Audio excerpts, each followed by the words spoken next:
Yo, back at it again. Gonna show y'all how to create this trailing orb thing in Cinema 4D. Kinda cool, nothing too serious. I've used it a few times way back, like this little paper fight scene and some basketball clip edits. Back when I had more variety on here, not these logo factories over and over, the good old days. So here's a breakdown of how it's gonna go down. We'll have one base object, in this case a sphere, but can be pretty much anything, followed by instances or copies of the base object. Each instance will look at the instance before it and take on its position and rotation values from the previous frame, and also scaled down by 10%. When it's all set up, moving the base object will instruct all the instances to move accordingly and form a trail following the object wherever it goes. Let's get it. Setting up here with some nulls, gonna call this trailing orb. Copy it down twice, then we got orb and trail. Gonna add a sphere, maybe shrink it down a bit, change into a hexahedron for quad topology, but not necessary. Gonna place the sphere inside the orb null. Then in this orb null, take the Y scale value, go to set driver, then the X and Z scale, hold control to select them together, and set driven. This will make it so the XYZ scale values are all the same, controlled by the single Y scale. Make an instance of the orb null and place it inside trail.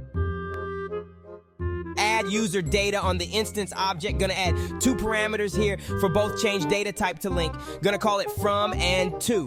What we're gonna end up doing with these is have them linked up to object operators in Xpresso so we can conveniently change them as needed later without going back to Xpresso over and over. Then gonna drag and drop the orb null in from and the instance object in to. Now add Xpresso tag on the instance object. Drag and drop the instance inside to make a node. Pull up from and to. Add an object operator node twice, or add one and copy whatever. Gonna link from to one and two to the other. In the from, pull up global position, global rotation, and scale Y on its right. In the to, pull up global position, global rotation, and scale on its left. Then add two memory operators, or again add one and copy.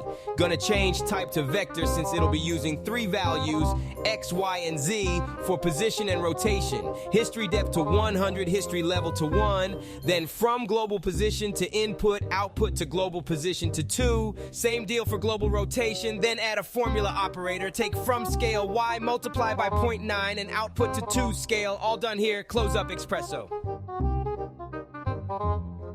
Now, let's copy the instance object so we have 10 of them. The to link will update for each one accordingly, but the from link all remain the same, linking to the orb null. What we want to do is go through each instance real quick and relink from value to the instance preceding it. Little tedious and repetitive, but certainly beats re-entering Xpresso for each instance, reinserting nodes and all that. The link user data connected to the object operators takes care of that for us.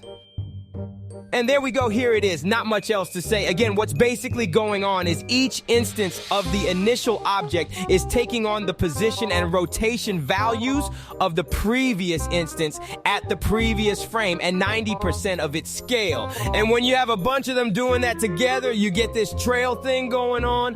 More to come, stay tuned, I'll check y'all later.